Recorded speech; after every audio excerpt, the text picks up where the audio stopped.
సింగరేణి కాలేజ్లో పనిచేస్తున్నటువంటి కార్మికుల సంక్షేమం అనేది ఫస్ట్ ప్రయారిటీగా తీసుకున్నాం. ఆ ఫస్ట్ ప్రయారిటీ ఎందుకు తీసుకున్నాం అంటే వీళ్ళందరూ బాగుంటేనే రేపొద్దున ఈ సంస్థ బాగుంటుంది. వాళ్ళు మనస్ఫూర్తిగా ఇది నాది అని ధైర్యంగా వాళ్ళు పనిచేయగలిగినప్పుడే ఇది ఎదగటానికి అవకాశం ఉంటుంది. అందుకోసమే వెల్ఫేర్ అనే దాన్ని టాప్ ప్రయారిటీగా తీసుకొని ఈ దేశంలో ఎక్కడా లేనట్టుగా కార్మికులందరి కోసం ప్రమాదవశాత్తు ఎవరికైనా ఏదైనా సంభవిస్తే ₹1 కోటి ఆ కార్మికుల కుటుంబానికి నేరుగా వచ్చేటట్టుగా ఇన్సూరెన్స్ చేసినటువంటి ఒక మహత్తరమైన కార్యక్రమం కేవలం సింగరేణి కాలనీస్లో మాత్రమే జరిగింది. ఈ దేశంలో ఎక్కడా జరగలేదు. దానికి సంబంధించి ఈరోజు సరే దురదృష్టవత్తు ఏమైనా జరిగితే అందించేటువంటి ఈ కార్యక్రమం ఒక కుటుంబాన్ని ఇవాళ ఒక చెక్ కూడా అందిస్తూ ఉన్నాం. అట్లాగే ₹1 కోటి కాదు ఇంకా కొద్దిగా పెంచితే బాగుంటుందని బ్యాంకర్స్ అందరితో మాట్లాడి ₹1,25,00,000కి ఈరోజు MOU కూడా చేస్తూ ఉన్నాం. ఉద్యోగుల దాదాపు 40-45 వేల మంది ఉద్యోగులు ఉంటే వాళ్ళందరి కుటుంబాలను ఆయా స్థానిక ప్రాంతాల్లో ఉన్నటువంటి ప్రజల నుంచి వచ్చినటువంటి వాళ్ళే. సో ఆ కుటుంబాలను నిలబెట్టడం కోసం తీసుకున్న ఈ కార్యక్రమంలో భాగంగా ఉద్యోగాలను రిక్రూట్మెంట్ చేసుకుంటూ సింగరేణి కేవలం ఒక మన రాష్ట్రానికే పరిమితం అయ్యేటట్టుగా కాకుండా ఇతర రాష్ట్రాల్లో కూడా ఎక్కడెక్కడైతే కోల్ మైన్స్ అందుబాటులో ఉన్నాయో ఆ రాష్ట్రాల్లో కూడా చేసి దీన్ని ఒక బలమైనటువంటి ఆర్థిక శక్తి కలిగినటువంటి వ్యవస్థగా మార్చాలనేదే రాష్ట్ర ప్రభుత్వం యొక్క ఆలోచన. అందుకోసమే ఇతర రాష్ట్రాల్లో కోల్ మైన్స్లోకి వెళ్తా ఉన్నాం. అట్లాగే మైనింగ్ ఎక్స్పర్టైజ్ ఉన్నటువంటి మన వ్యవస్థని ఈ రాష్ట్ర ప్రభుత్వం శక్తివంతంగా మనకు అనుకూలంగా ఎందుకు మలుచుకోకూడదు అనేటువంటి ఆలోచన కూడా చేస్తూ ఉంది. అందులో భాగంగానే ముఖ్యమంత్రి గారు మంత్రిమండలి అందరూ ఆలోచన చేసి మనం భవిష్యత్తులో ప్రపంచవ్యాప్తంగా ఇవాళ సింగరేణికి సంబంధించి చేస్తున్నటువంటి కోల్ మైన్స్ సంబంధించి థర్మల్ పవర్ స్టేషన్స్ పైన ఈ పొల్యూషన్ని కంట్రోల్ చేయాలన్నటువంటి ఆలోచనతో గ్రీన్ ఎనర్జీకి వెళ్ళిపోతూ ఉన్నాయి. సరే భవిష్యత్తులో ఈ కోల్ బర్నింగ్ అనేది తగ్గిపోతే మరి ఈ సింగరేణి భవిష్యత్తు ఏంటి అనేటువంటి ఆలోచన కూడా వారు చేశారు. మంత్రిమండలి మొత్తం ఆలోచన చేసి ఒక కంక్లూజన్కి వచ్చింది.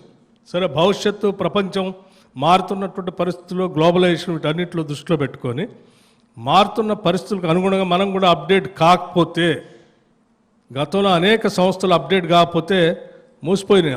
అంబాసిడర్ కార్ లాంటివన్నీ కూడా దేశంలో ఒక పెద్ద చరిత్ర సృష్టించిన సంస్థలన్నీ మూసివేయబడ్డాయి. అలా కాకుండా ఉండాలంటే అప్డేట్ కావాల్సినటువంటి అవసరం ఉంది. కాబట్టి అప్డేట్ కావడానికి కావాల్సిన పరిస్థితుల్లో గ్లోబలైజేషన్లో కేవలం కోల్ ఒక్కటే కాకుండా ఇంకా ప్రపంచం పెద్ద ఎత్తున చూసేటువంటి లిథియం లాంటి గ్రాఫైట్ లాంటి మైనింగ్ యాక్టివిటీస్లో కూడా సింగరేణి కాలనీస్ విస్తరించేసి సింగరేణి ఆర్థికంగా ఎదగటం కోసం కావాల్సిన ప్రణాళికలు తయారు చేసుకోవడం కోసం ఒక కన్సల్టెంట్ కమిటీని పిలిచి గ్లోబల్ ఇన్విటేషన్ చేసి వాళ్ళందరూ చెప్పినటువంటి సలహాలు సూచనలు చూసుకొని ఒక ప్రణాళిక ముందుకు పోతే తప్పనిసరిగా సింగరేణి నిరంతరం చిరస్థాయిగా బతికుండటానికి అవకాశం ఉంటుంది. కాబట్టి ఆ ఆలోచన కూడా రాష్ట్ర ప్రభుత్వం చేస్తుందని చెప్పి మీ అందరికీ సగౌరవంగా రాష్ట్ర ప్రభుత్వం తరఫున మీ అందరికీ తెలియజేస్తూ ఉన్నాం. కన్సల్టెంట్స్ని కూడా అపాయింట్ చేశాం. ప్రపంచవ్యాప్తంగా గవర్నమెంట్ టు గవర్నమెంట్ చేయడానికి అవకాశం ఎక్కడెక్కడ ఉంటే అటువంటి లిథియం లాంటి గ్రాఫైట్ లాంటి లేకపోతే మిగతా మినరల్స్ మనకు ఎక్స్పర్టైజ్ ఉంది కాబట్టి లాభాలు చేయడానికి అవకాశం ఉన్నట్టు అన్నింటినీ అందిపుచ్చుకోవాలనే ఆలోచనతో ముందుకు పోయేటువంటి కార్యక్రమాన్ని ఈరోజు ప్రణాళిక తయారు చేసుకుంటూ పోతా ఉన్నాం. ఈ క్రమంలో సింగరేణి కార్మికులందరికీ మేము ఒకటే చెప్తా ఉన్నాం. యాజమాన్యం అంటే బోర్డు వరకు ఉన్నటువంటి వాళ్ళ మిత్రులందరికీ కూడా నేను ఒకటే విజ్ఞప్తి చేస్తున్నాం. మేము చేసే ప్రతి పని సింగరేణి సంస్థలో పనిచేసేటువంటి ఉద్యోగస్తుల సంక్షేమంతో పాటు వాళ్ళ పిల్లల భవిష్యత్ తరాలు కూడా ఆలోచన పెట్టుకొని చేస్తూ ఉన్నాం. అట్లాగే రాష్ట్ర ప్రభుత్వ ప్రయోజనాలను కూడా ఇది అందరు ప్రజల సంస్థ కాబట్టి ప్రజలందరికీ భవిష్యత్తులో ఇది బతికుండి నిలబడితేనే రాష్ట్రానికి ఉపయోగం కాబట్టి దానికి సంబంధించి ప్రణాళికలు కూడా తయారు చేస్తున్నాం.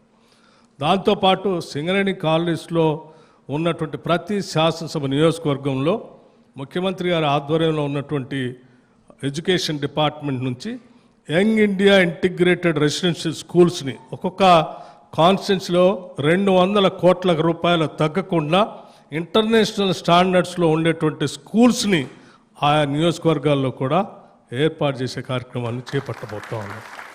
వైద్యానికి సంబంధించి ముందు చూపుతూ వెళ్తూ ఉన్నాం. అట్లాగే ఆయా ప్రాంతాల్లో ఉన్నటువంటి ఆ పొల్యూషన్ కంట్రోల్ చేయడానికి కావాల్సినటువంటి కార్యక్రమాలను కూడా చేసుకుంటూ పోతూ ఉన్నాం.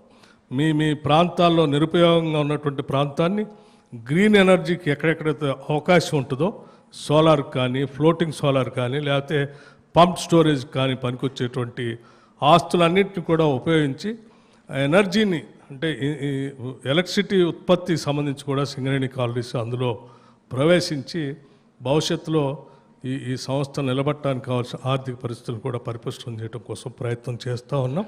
ఈ చేసేటువంటి ప్రయత్నం మొత్తానికి మీ అందరి ఆశీస్సులు, సహకారం, సంపూర్ణమైనటువంటి సమర్థత కావాలని చెప్పి మీ అందరినీ నేను ఆశిస్తూ మరొకసారి 20 మంది సెలెక్ట్ అయినటువంటి ఇంటర్వ్యూకి పోయేటువంటి విద్యార్థులందరికీ కూడా మనస్ఫూర్తిగా శుభాభినందనలు తెలియజేస్తూ ఈ కార్యక్రమం వచ్చినటువంటి మీ అందరికి కూడా మరొకసారి నూతన సంవత్సర శుభాకాంక్షలు తెలియజేస్తూ ముగిస్తా ఉన్నాను. ధన్యవాదాలు. నమస్కారం.